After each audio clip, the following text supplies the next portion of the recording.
चलिए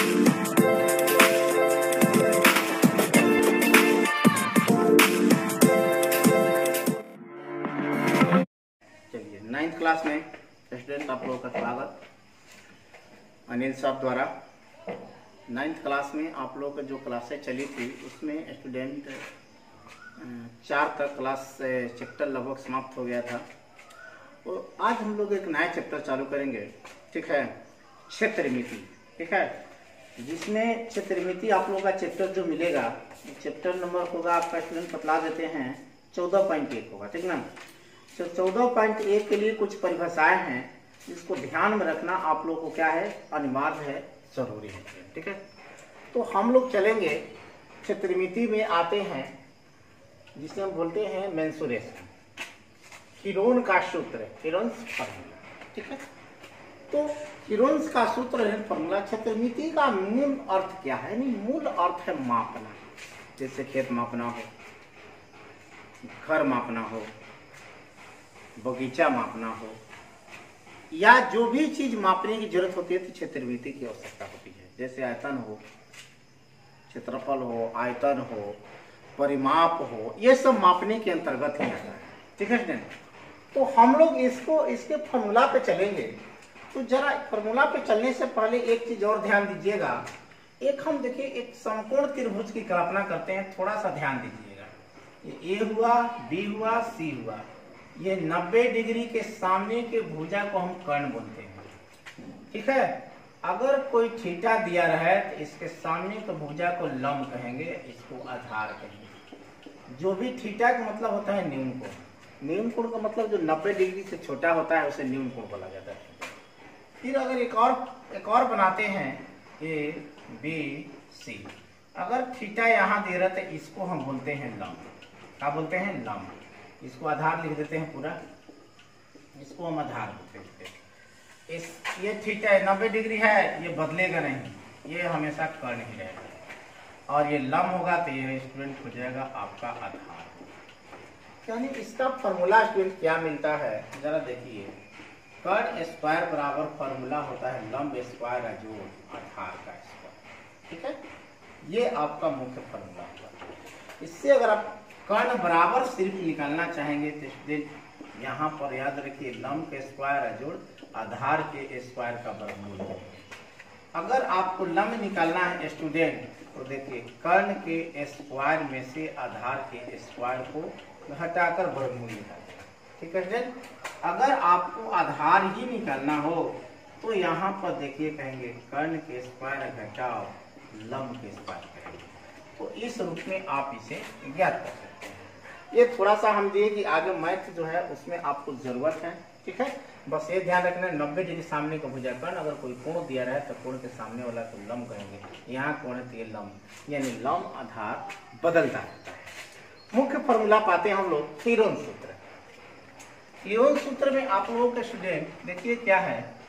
हीरोन सूत्र से त्रिभुज का क्षेत्रफल, इसको त्रिभुज पढ़ेंगे, त्रिभुज का क्षेत्रफल बराबर देखिए रूट ओवर होता है S minus A, S minus B होता है, फिर होता है स्टूडेंट एस माइनस सी होता है, ठीक है।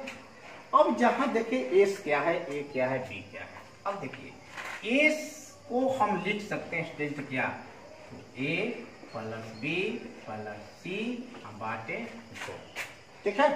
या 2s बराबर लिखेंगे तो देखिए ए प्लस बी प्लस सी, इसको बोलेंगे परिमिति। क्या बोलेंगे?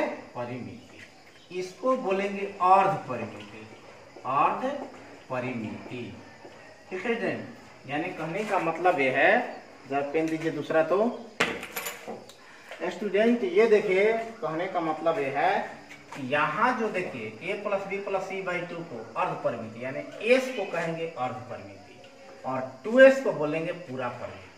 अब परिमिति पे अंतर्गत जब स्टूडेंट आते हैं तो जरा इसे समझने का प्रयास करेंगे। ए या बी सी क्या है? तो ए के सामने छोटा ए, बी के सामने छोटा बी और सी के सामने छोटा ए। यानी कहने का मतलब बीसी को हम ए कहेंगे, बीसी भुजा को ए कहेंगे, एसी भुजा को बी कहेंगे और ए बी भुजा को हम क्या कहेंगे? सी कहेंगे। ऐसे आप किसी को ए बी सी मानिएगा, उससे कोई दिक्कत। अगर मैथ में 3 भुजाएं दी रहे तो हिरण्यसूत्र से त्रिभुज का क्षेत्रफल ज्ञात कीजिए, तो उस स्थिति में स्टूडेंट आप किसे भी मानिए, उससे कोई फर्क पड़ने वाला नहीं है। ठीक है, किसी को ए, किसी को बी, किसी को सी मान लीजिए। ठीक है, अब यहाँ पर हम फिगर द्वारा हम आपको समझा दिए कि ए के सामने को छोटा है, बी के सामने छोटा बी, सी के सामने छोटा सी। इस स्थिति में बी सी को ए कहेंगे, ए सी को बी कहेंगे और ए बी को सी कहेंगे। ठीक है स्टूडेंट, तो आपका ये फॉर्मूला हुआ। इस फॉर्मूला पे आप लोग मैथ बना सकते हैं। ठीक है, इस फॉर्मूले पर आप लोगों को एक मैथ हम देते हैं। ठीक है, एक मैथ आप लोगों को बतला रहे हैं क्वेश्चन। जैसे आप लोगों को दिया रहे क्वेश्चन में एक त्रिभुज, ये क्वेश्चन देते हैं स्टूडेंट, एक त्रिभुज की भुजाएं, एक त्रिभुज की भुजाएं 20 सेमी, 20 सेमी, 30 सेमी और 40 सेमी और 40 सेमी है। त्रिभुज का परिमाप और त्रिभुज का क्षेत्रफल निकालें, क्षेत्रफल ज्ञात करें। ठीक है स्टूडेंट, ये हमें करना है। तो चलिए स्टूडेंट हम इसको देखते हैं।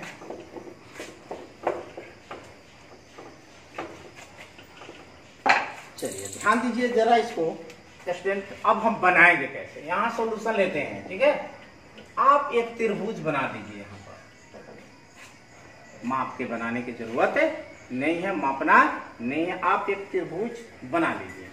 त्रिभुज बनाने के बाद में आप कहीं कोई नाम दे दीजिए लाइन से। पहले का दिया है स्टूडेंट, तो 20, यहाँ 20 दे दीजिए। आप जहाँ से यहाँ से भी देना शुरू कर सकते हैं।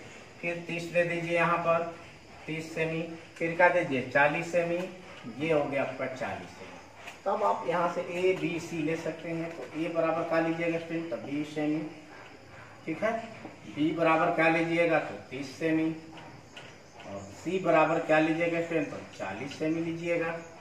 चलिए स्टूडेंट अब एस निकालिएगा, तो ए प्लस बी प्लस सी, मतलब एस स्टूडेंट परिमाप हो जाने के अर्ध परिमाप है, और 2s क्या है परिमाप है। ठीक है, तीनों भुजा के जोड़ देंगे तो परिमाप निकल जाएगा। तो एस निकाल लीजिए पहले, परिमाप पहले एस निकाले लीजिए, यहाँ पर बाकी 2 लगा लीजिए। ठीक है स्टूडेंट, चलिए ए कितना है, तो 20 है, बी कितना है 30 है, और फिर क्या है ये 40 है, और बाटे में कितना हुआ 2। एस बराबर जोड़ लीजिए, 40 और 30 70 और 20 कितना हो जाएगा 90 बाटे 2, ये कितना बार में कट जाएगा 45 बार में। एस बराबर कितना हुआ 45 सेमी आपको मिल गया। ठीक है, हमें देखिए क्या करना है, परिमिति भी पूछा है प्रश्न में, परिमाप निकालिए। तो 2s होता है, तो 2s निकाल दीजिए। परिमाप आप लिख सकते हैं, परिमाप 2s। तो देखिए एस है 45 था, 2 अब में कर लीजिए 45, 45 दूनी का कितना हुआ 90 सेमी। ये स्टूडेंट आपका परिमाप मिला। ठीक है, अब हमें क्या निकालना है, त्रिभुज का क्षेत्रफल निकालना है। तो त्रिभुज का क्षेत्रफल का फॉर्मूला देखिए, बस यहाँ से लगा लीजिए स्टूडेंट। त्रिभुज के क्षेत्रफल का फॉर्मूला देख लीजिए, लगा लीजिए। यहाँ लिख सकते हैं हिरोन सूत्र से, हिरोन सूत्र से लिख सकते हैं स्टूडेंट समझने के लिए। कितना हिरोन सूत्र से त्रिभुज का क्षेत्रफल s into S minus A, S minus B, S minus C और इसका वर्गमूल। चलिए स्टूडेंट यहाँ देखिए एस का मान कितना है, देखिए तो एस यहाँ निकाले हैं कितना 45 है, तो यहाँ लिखिएगा 45। फिर 45 घटाओ ए करना है, तो देखिए ए स्टूडेंट कितना है, तो 20 है, यहाँ पर ले लीजिएगा 20। फिर स्टूडेंट देखिए 45 घटाओ बी कितना है, तो देखिए बी 30 है। फिर स्टूडेंट देखिए 45 घटाओ कितना है, सी देखिए कितना है, तो सी यहाँ पर स्टूडेंट 40 है। चलिए वर्गमूल का चिन्ह रहेगा ही, ये हो गया आपका 45, 45 में से 20 घटा देंगे स्टूडेंट क्या होगा, तो ये हो गया आपका 25, और ये देखिए 45 में से 30 घटाएं तो कितना हुआ 15, और 45 में 40 घटाएं कितना हुआ 5। अब आप लोग वर्गमूल पढ़े होंगे। ठीक है, पहले गुणनखंड द्वारा वो 8 क्लास में पढ़े होंगे, गुणनखंड द्वारा भी निकाल सकते हैं। 9 5 45 होता है, तो 3 गुने 3 गुने 5 इसका खंड 45 का 3 गुने 3 गुने 5, 25 का खंड कितना हो जाएगा, तो 5 गुने 5 होगा। 15 का क्या होता है, 3 गुने 5 होगा।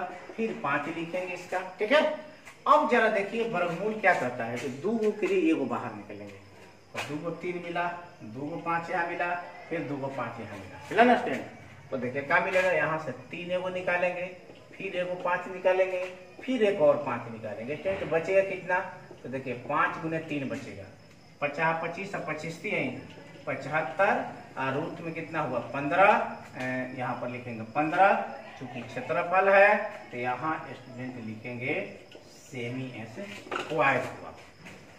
तो ये स्टूडेंट आपका आंसर हो गया। आप 15 का वर्गमूल निकालकर भी मान रख सकते हैं, या इतना पर भी लिखिएगा तो गलत नहीं होगा। तो चलिए स्टूडेंट इसे आप लोग उतार लीजिए, और एक क्वेश्चन आपको देते हैं इस पर बनाने के लिए।